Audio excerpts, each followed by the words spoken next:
Hello, আসসালামু আলাইকুম। কেমন আছেন আপনারা সবাই? আমি মাত্র ঘুম থেকে উঠলাম। যদিও আমি আজকে আগেই জেনেছিলাম যে আজকে নাকি ফেসবুক সহ সবগুলো যোগাযোগ মাধ্যম একদম ক্লিয়ার ভাবে খুলে দেওয়া হবে। সবাই যার যার মতো করে কাজ করতে পারবে, যারা অনলাইনে কাজ করতো।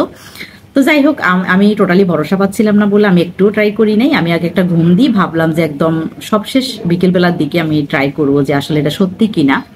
তো বিপিএন এর প্যারাকলে কারা কারা পড়ছিলেন, যেরকম আমি পড়ছিলাম। তো যখন হুট করে আমাদের নেট অফ হয়ে যায়, আর তখন আমাদের দেশের এতটাই দুরবস্থা যে আমরা আসলে ঠিকমতো খাইতেও পারতেছিলাম না, যে ঘুমাতেও পারতেছিলাম না, যেহেতু কোনো কিছুই শুনতে পারতেছি না, আর যে কোথায় কি হচ্ছে বা কি হবে একটা আতঙ্ক সবার মধ্যেই কাজ করতেছিল। তো স্বভাবতই হচ্ছে বারবার ফোন হাতে নিচ্ছিলাম, ট্রাই করতেছিলাম যে কিছু একটা দেখতে পাই কিনা।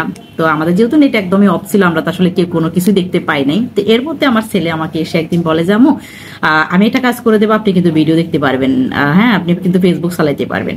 আমি একটু হেলাফেলা করে ফেলে দিলাম, ভাবলাম যে এতটুকু বাচ্চা মানুষ কি এমন করে দিবে যে আমি ফেসবুক দেখতে পারবো। পরে আমাকে বলে, তবে একটা শর্ত আছে। কি শর্ত? আমাকে হচ্ছে 10 মিনিটের জন্য ফোনটা দেয়া লাগবে। তাই ভাবলাম আগে করুক, দেখি সত্যি কিনা। হ্যাঁ, পরে দেখি যে সে হচ্ছে ভিপিএন ডাউনলোড করা, তারপর আমি একটু একটু ফেসবুক দেখতে পারি। এরপর আমি ভালোই চালাচ্ছি, যদিও ওইভাবে হচ্ছে কোনো ভিডিও দেখা যায় না। তারপরে সে আমার আবার বলে যে আরেকটা ভিপিএন আছে, আমি কিন্তু আপনারা ডাউনলোড করে দিবে, এবার কিন্তু আপনার কোনো ভিডিও আটকাবে না। কারণ আমি তাকে বারবার বলতেছিলাম যে ভিডিও তো দেখতে পাচ্ছি না।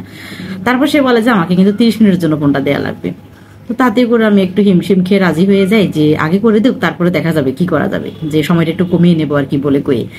তারপরে সে আমাকে আবার এসে বলে যে একটা সুপার ডুপার হচ্ছে আপনার স্পিডের ভিপিএন আসছে, যেটা দিয়ে আপনি আপনার পেজেও কাজ করতে পারবেন। যেহেতু আমার পেজে ভিডিও দেয় একদমই অফ হয়ে গিয়েছিল, তো সে হচ্ছে সেটাও করে দেয়। তার জন্য তাকে 1 ঘন্টার জন্য ফোনটা দেয়া লাগবে।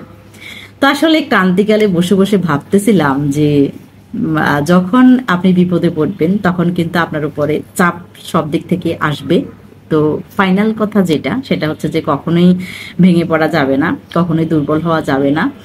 আমাদের মাথার উপরে তো আল্লাহ আছেই, ভালো কিছু নিশ্চয় হবে। Tata, bye bye.